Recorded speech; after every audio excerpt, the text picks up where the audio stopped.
Hello Radhe Radhe दोस्तों, आप सभी का हमारे सीएफ फाउंडेशन बैच में स्वागत है।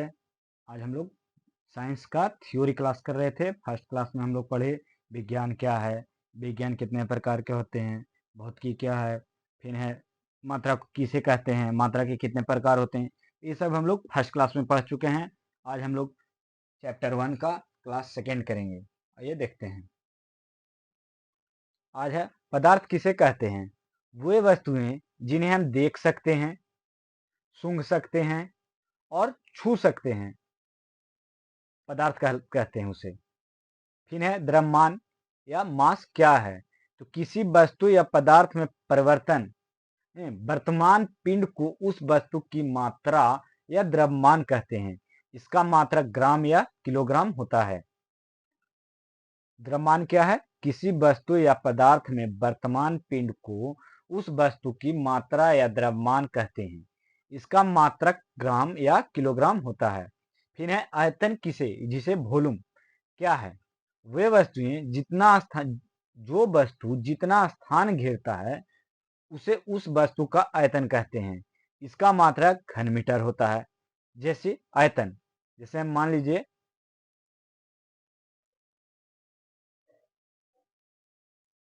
हम लोग ए बनाए, ठीक है। तो ए जो जितना स्थान घेरा, यहां से लेकर यहां तक जो स्थान घेरा, इसे ही आयतन कहते हैं। इसका मात्रक होता है घन मीटर होता है। फिर घनत्व किसे कहते हैं? किसी वस्तु के एकांक आयतन में वर्तमान पिंड को उस वस्तु का घनत्व कहते हैं। किसी वस्तु के एकांक आयतन में वर्तमान पिंड को उस वस्तु का घनत्व कहते हैं। इसका मात्रक किलोग्राम या घन मीटर होता है। घनत्व बराबर होता है द्रव्यमान बटा आयतन। इसका मात्रक होता है किलोग्राम या घन मीटर, और घनत्व बराबर होता है द्रव्यमान बटा आयतन। फिर है विशिष्ट गुरुत्व क्या है। तो विशिष्ट गुरुत्व किसी वस्तु का विशिष्ट गुरुत्व उस वस्तु के घनत्व तथा 4 डिग्री सेल्सियस पर शुद्ध जल के घनत्व के अनुपात को कहते हैं। किसी वस्तु का विशिष्ट गुरुत्व उस वस्तु के घनत्व तथा 4 डिग्री सेल्सियस पर शुद्ध जल के घनत्व के अनुपात को कहते हैं। इसका मात्रक नहीं होता है। विद्युत गुरुत्व बराबर होता है वस्तु का घनत्व, जो भी वस्तु रहेगा उसका घनत्व, और 4 डिग्री सेल्सियस शुद्ध जल का घनत्व। 4 डिग्री सेल्सियस जो शुद्ध जल होता है उसका जो घनत्व होता है वो, और वस्तु का घनत्व, ये हमें ज्ञात रहेगा तो विद्युत गुरुत्व विशिष्ट गुरुत्व निकल जाएगा।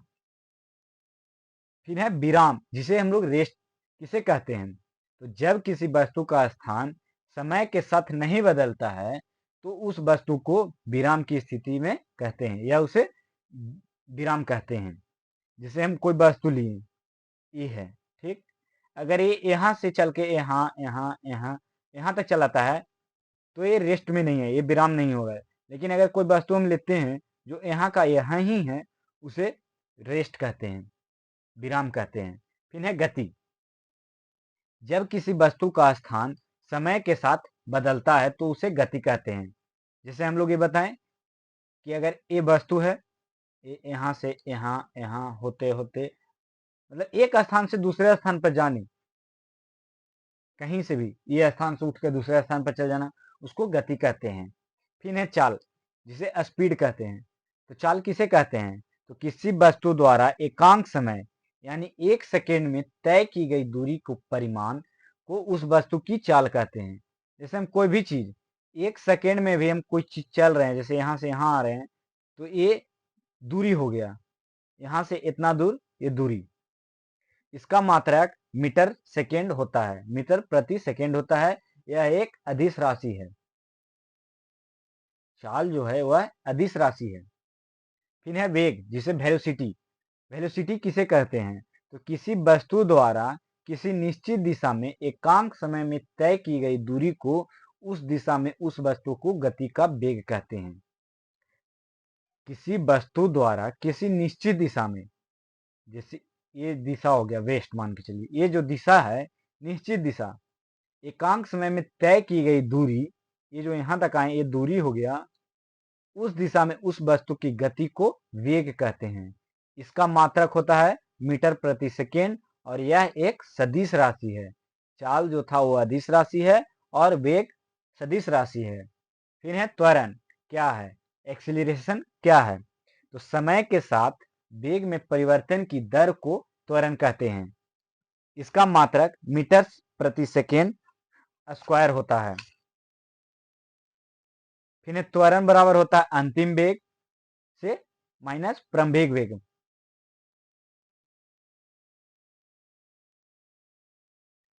अंतिम वेग माइनस प्रारंभिक वेग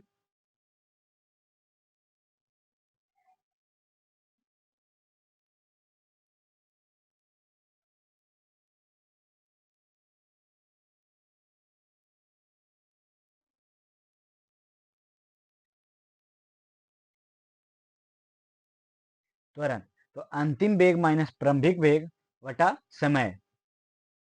अंतिम वेग प्रारंभिक वेग बटा समय, ये हो गया त्वरण।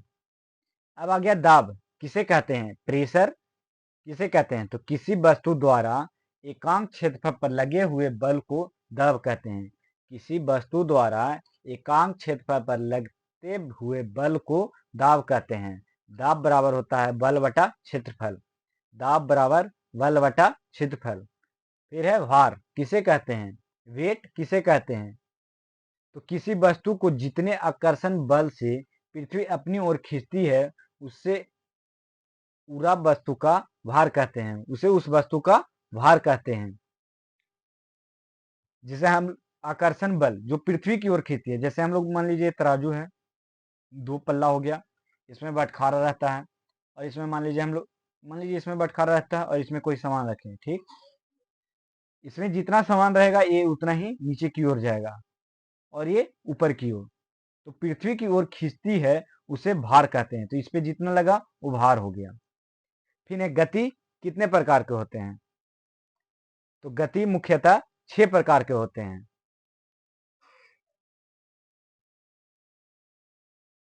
पहला है रेखीय गति जिसे लीनियर मोशन कहते हैं। फिर अनियमित गति रैंडम मोशन।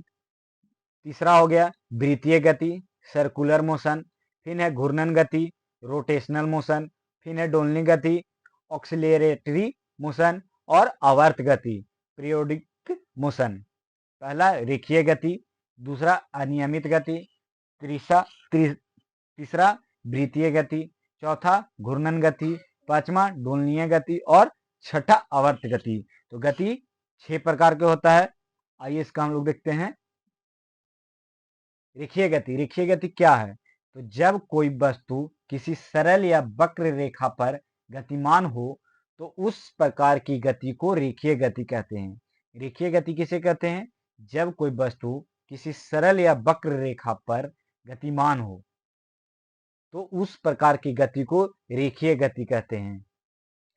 जैसे बंदूक की निकली गोली की गति, रेल की गति और इत्यादि। ये जो सरल रेखा है इसका गतिमान यहाँ उसे रेखीय गति कहते हैं, इस प्रकार की गति को।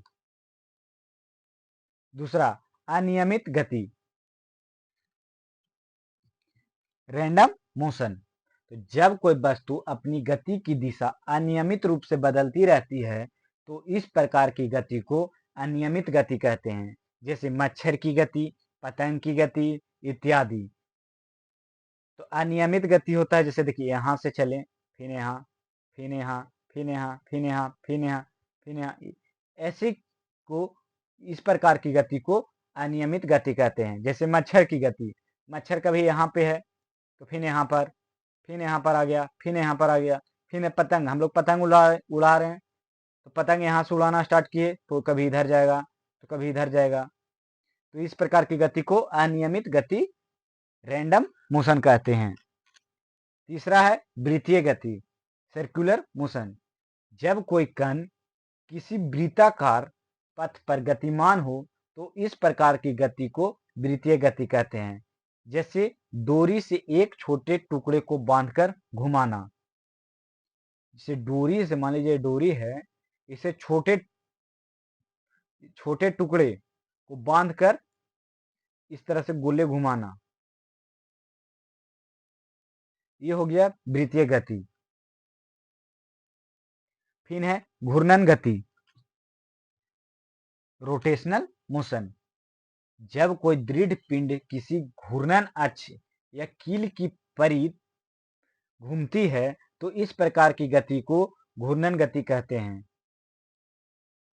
जब कोई दृढ़ पिंड किसी घूर्णन अक्ष या कील के प्रतीत घूमती है तो इस प्रकार की गति को घूर्णन गति कहते हैं। जैसे मान लीजिए ये है, इसके इस तरह से घूम रहा है, इसके आसपास, तो इस प्रकार की गति को घूर्णन गति कहते हैं। जैसे गाड़ी के पहिए की गति, गाड़ी के पहिए घूरते रहता है, इस तरह की गति को घूर्णन गति कहते हैं। फिर है डोलिनी गति, ऑक्सिलेटरी मोशन। जब कोई कण या वस्तु किसी निश्चित बिंदु अपनी गति को निश्चित समय अंतराल में देख के आगे पीछे दोहराचे तो इस प्रकार की गति को डोलिनी गति कहते हैं। जब कोई कण या वस्तु किसी निश्चित बिंदु अपनी गति को अनिश्चित समय अंतराल में दुह के आगे पीछे दोहराचे तो इस प्रकार की गति को डोलनी गति कहते हैं। जैसे दीवार की घड़ी का लोलक की गति। जैसे मान लीजिए ये है, इधर से यहाँ गया, फिर यहाँ से यहाँ आ गया, फिर इधर गया, फिर यहाँ आ गया, फिर यहाँ गया, फिर यहाँ आ गया, फिर यहाँ गया, फिर यहाँ आ गया। तो ये इसको जो दीवार की घड़ी में जो ई बजता है, जो घड़ी, उसमें नीचे देखे होंगे लोलक की तरह इस तरह का होगा, वही होता है डोलनी गति। नोट, सभी डोलनी गतियां आवर्त होती है परंतु सभी आवर्त गतियां डोलिनी नहीं हो सकती है। ये इंपॉर्टेंट है कि सभी डोलिनी गतियां आवर्त होती है परंतु सभी आवर्त गतियां डोलिनी नहीं हो सकती। फिर है आवर्त गति, पीरियोडिक मोशन। जब कोई कण या वस्तु अपनी गति को निश्चित समय अंतराल टाइम इंटरवल में दोहरावे तो इस प्रकार की गति को आवर्त गति कहते हैं। जैसे दीवार की घड़ी का लोलक की गति और स्प्रिंग की गति। स्प्रिंग देखे होंगे ऐसे ऐसे,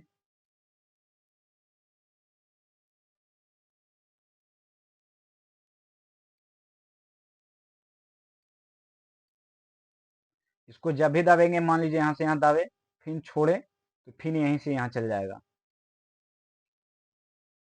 फिर है बल, फोर्स। वह भौतिक बल क्या है, फोर्स क्या है? तो वह भौतिकी कारण जो किसी वस्तु में लगकर उसकी अवस्था को बदल दे या बदलने की चेष्टा करे, बल कहलाता है। इसका मात्रक न्यूटन होता है और इसका 1 किलोग्राम मीटर प्रति सेकेंड स्क्वायर में भी होता है। इसका मात्रक न्यूटन होता है और ये इस किलोग्राम मीटर प्रति सेकेंड स्क्वायर में भी हो सकता है।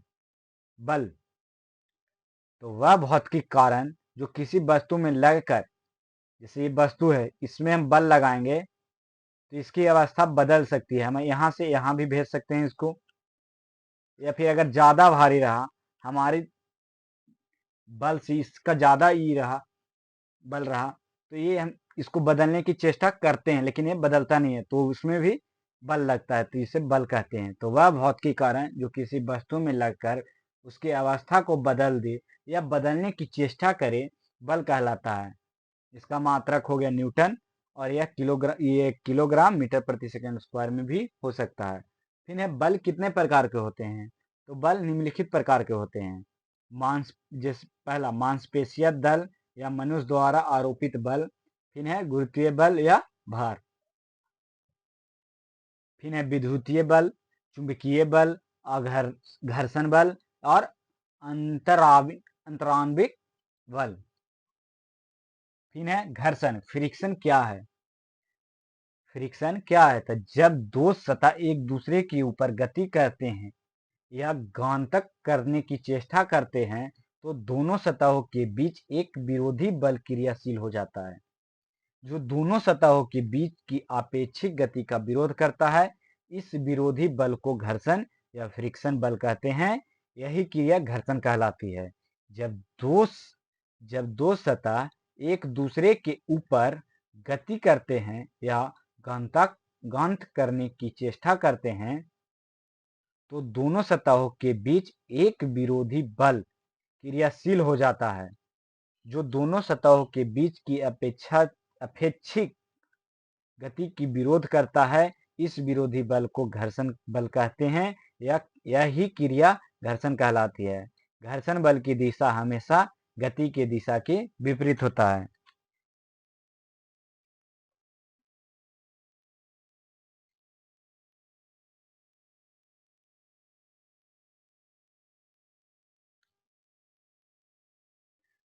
फिर है घर्षण कितने प्रकार के होते हैं? तो घर्षण दो प्रकार के होते हैं, स्थैतिक घर्षण और गतिज घर्षण। स्टैटिक फ्रिक्शन और काइनेटिक फ्रिक्शन। स्थैतिक घर्षण, स्टैटिक फ्रिक्शन, स्थिर अवस्था में दो सतहों के बीच लगते हुए घर्षण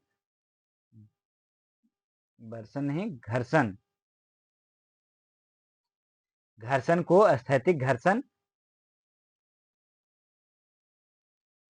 स्थैतिक घर्षण कहते हैं। जैसे टेबल पर रखी गई पुस्तक का टेबल की सतह के साथ घर्षण। स्थित अवस्था में दो सतहों के बीच लगते हुए घर्षण को स्थैतिक घर्षण कहते हैं। जैसे टेबल पर रखी गई पुस्तक का टेबल के सतह के साथ घर्षण। जैसे ये टेबल है, ये टेबल हो गया, इस पे पुस्तक रखा हुआ है, तो जो इससे घर्षण हो रहा है, जो ये घर्षण हो रहा है पुस्तक, उसी को टेबल के साथ जो एक सतह के साथ घर्षण हो रहा है, इसी को स्थैतिक घर्षण कहते हैं। और गतिज घर्षण, गति के अवस्था में दो सतहों के बीच लगते हुए घर्षण को गतिज घर्षण कहते हैं। जैसे सड़क पर चलती हुई गाड़ी गतिज घर्षण का उदाहरण है। सड़क पर चलती हुई गाड़ी गतिज घर्षण का उदाहरण है। फिर है घर्षण से क्या हानि है? भाई कोई भी चीज है तो उससे हमको तो कुछ हानि भी होगा और कुछ लाभ भी होगा। तो घर्षण से हानि, तो घर्षण के कारण मशीनों के कल पुंजे जल्दी घिस जाते हैं। जैसे घर्षण के कारण गाड़ी के ब्रेक लगाने से वो जल्दी घिस जाते हैं। कल पुंजे हो गए, जैसे ब्रेक मारे तो ब्रेक सु घिस रहा है। फिर हो गया एक्सलेटर दे तो एक्सलेटर सु जल रहा है। तो ये चीज जो है वो घर्षण के कारण मशीनों के कल पुंजे जल्दी घिस जाते हैं। ये हो गया हानि। और घर्षण से क्या लाभ है? तो घर्षण के कारण ही मनुष्य पृथ्वी पर चलता है। दीवार में खूंटी गाड़ी जा सकती है। घर्षण के कारण ही हम लोग चल पाते हैं। नहीं तो अगर पूरा प्लेन हुआ तो हम लोग पिछल कर गिर जाएंगे। जैसे अगर मोबिल कहीं गिरा हुआ है, उस पर हम लोग नहीं चल सकते हैं। तेल गिरा हुआ है तो नहीं चल सकते हैं, क्योंकि उसमें घर्षण नहीं होता है। तो घर्षण से क्या लाभ है? तो घर्षण के कारण ही हम लोग पृथ्वी पर चल पाते हैं और दीवार में खूंटी गाड़ी जा सकती है। फिर घर्षण कम करने का कौन कौन उपाय है? भाई घर्षण है तो इसको हम लोग कम कैसे कर सकते हैं? तो स्नेहक लुब्रिकेंट जैसे ग्रीस मोबिल तेल का उपयोग करके अगर घर्षण कम करना है, जैसे हमको चलने में दिक्कत हो रहा है, तो अगर उसको कम करना है तो हम थोड़ा सा प्लेन कर देंगे। ठीक, तो वही हो गया लुब्रिकेंट। जैसे ग्रीस मोबिल तेल का उपयोग करके हम लोग घर्षण कम कर सकते हैं। फिर बॉयल वायरिंग, बेल वायरिंग देखें जो गाड़ी के चक्का में लगा रहता है, उसका उपयोग करके। फिर रेखीय गति को लोटनिक गति में या पहिए द्वारा बदलकर, जो रेखीय गति है इसको हम लोटनी गति या गोल करके भी या पहिए द्वारा बदल कर। फिर है मशीन क्या है?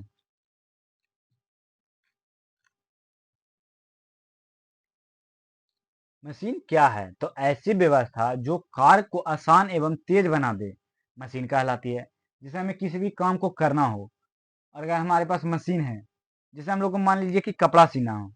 ठीक, उदाहरण हम लोग ले रहे हैं, कपड़ा सीना हो तो अगर हम लोग हाथ से सीते हैं तो टाइम लगेगा। लेकिन अगर वही मशीन है तो हम लोग को जो काम हमको करने में 1 घंटा लग रहा वो हमको 5 मिनट 10 मिनट में करके वो दे देगा।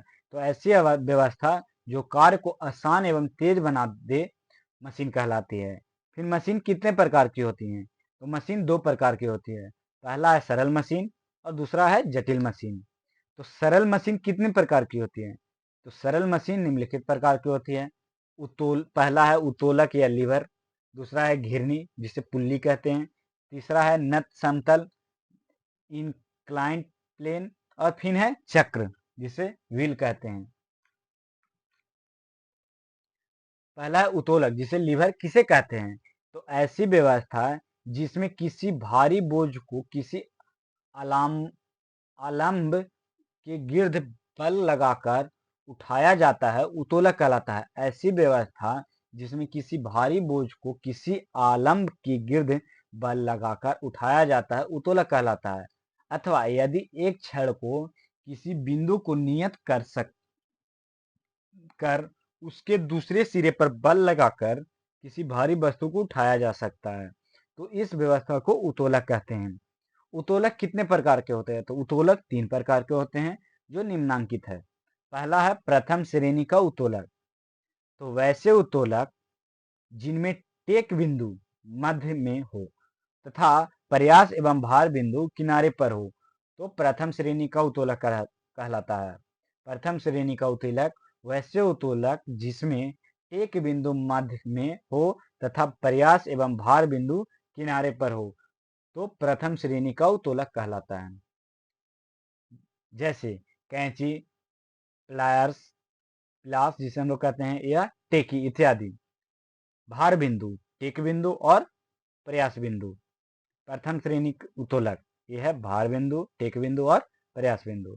फिर है द्वितीय श्रेणी का उदाहरण। वैसे उत्तोलक जिसमें भार बिंदु मध्य में हो,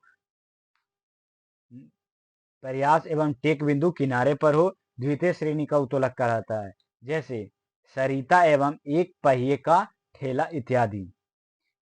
जिसमें देखिए जिसमें भार बिंदु ये हो गया मिडिल में मध्य में और टेक बिंदु किनारे पर और प्रयास बिंदु भी किनारे पर ये द्वितीय श्रेणी उत्तोलक का उदाहरण है। तीसरा तृतीय श्रेणी का उत्तोलक वैसे उत्तोलक जिसमें प्रयास बिंदु मध्य में तथा भार बिंदु एवं टेक बिंदु किनारे पर हो तृतीय श्रेणी का उत्तोलक कहलाता है। जैसे चिमटा, हल, मनुष्य का हाथ इत्यादि। भार बिंदु किनारे, प्रयास बिंदु जैसे मस्तिष्क हम लोग का हो गया वो बीच में प्रयास बिंदु और टेक बिंदु किनारे तृतीय श्रेणी का उत्तोलक। अब हम लोग इसको पकड़ने के लिए जिसमें टेक बिंदु बीच में रहेगा, ये जो है बीच में रहेगा वो हो जाएगा प्रथम श्रेणी का।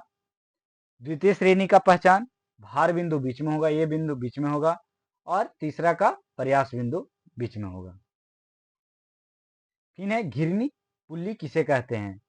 तो वह व्यवस्था जिसमें बल की दिशा को बदल दी जाती है घिरनी कहलाती है। वह व्यवस्था जिसमें बल की दिशा को बदल दी जाती है घिरनी कहलाती है। घिरनी का उपयोग भारी बोझ को उठाने के लिए किया जाता है। क्रेन में घिरनी का काफी उपयोग होता है। ज्यादा भारी पदार्थ को उठाने में घिरनी का प्रयोग किया जाता है। जैसे ट्रेन का इंजन, डब्बा इत्यादि। जैसे पहले हम लोग कुआं में देखते थे, ये कुआं था, इसमें एक बीच में रड लगा रहता था और इसमें एक घिरनी सा लगा रहता था। इस पे रस्सी लटकाया रहता था और पानी जब भरते थे तो इसी पर रस्सी घिरते थे। आप लोग देखे होंगे घर में, किसी कुआं होगा तो आप लोग देखे होंगे।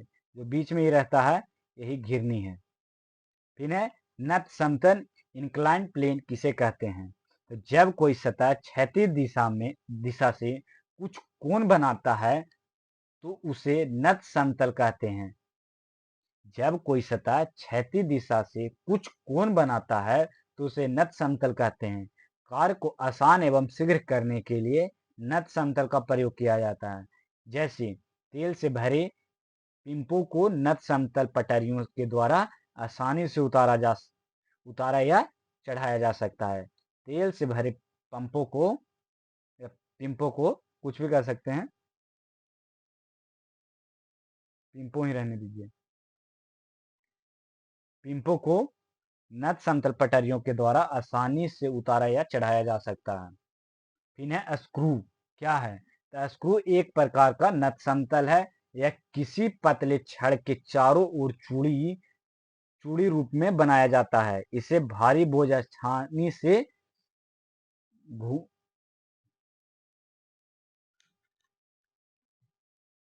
क्या इससे भारी बोझ आसानी से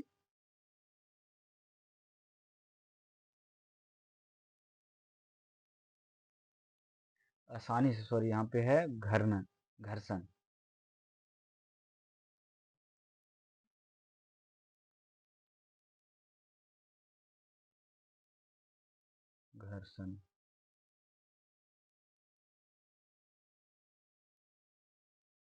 घर्षण के विरुद्ध उठाया जाता है।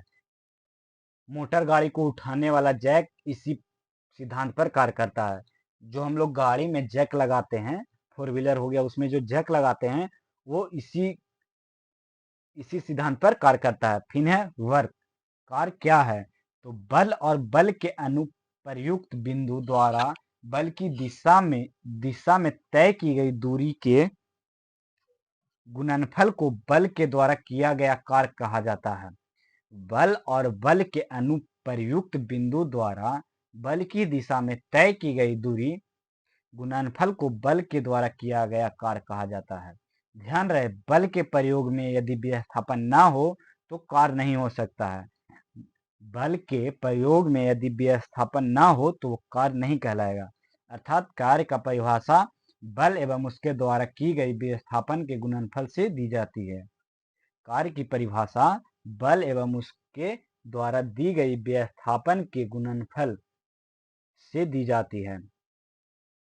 फिर है कार्य। कार्य बराबर होता है बल गुने विस्थापन। यह यहाँ बल एवं विस्थापन दोनों सदिश राशियां हैं, जबकि कार्य अदिश राशि है। बल और विस्थापन ये जो दोनों है वो सदिश राशि हो गया, और कार्य ई फिर कार्य जो है वो अदिश राशि है। यदि बल लगने पर विस्थापन न हो तो कार्य शून्य माना जाता है। फिर है शक्ति। पावर क्या है? तो कार्य करने की दर को शक्ति कहते हैं। हम लोग जितना खट सकते हैं, कोई काम कर सकते हैं, वो हम लोग के शक्ति है। जैसे कोई कहता है ना कि इसको बहुत शक्ति है, ये बहुत काम कर सकता है, तो शक्ति का मात्रक होता है वाट। शक्ति का मात्रक वाट, और शक्ति बराबर होता है कार्य बटा समय। जो हम लोग काम किए वो, और जो जितना समय लगा, ये हो गया W, और जो समय हो गया टाइम, और ये P बराबर W बटा T।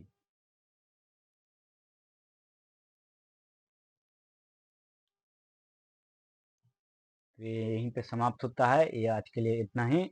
अब हम लोग इसी चैप्टर फर्स्ट का ही तीसरा क्लास मिल और तीसरा क्लास में हम लोग ख़त्म करने का कोशिश करेंगे। अगर नहीं होता है तो हम लोग चौथे क्लास में ख़त्म कर देंगे। अगर क्लास अच्छा लगा हो तो लाइक शेयर एंड सब्सक्राइब करें। धन्यवाद। राधे राधे।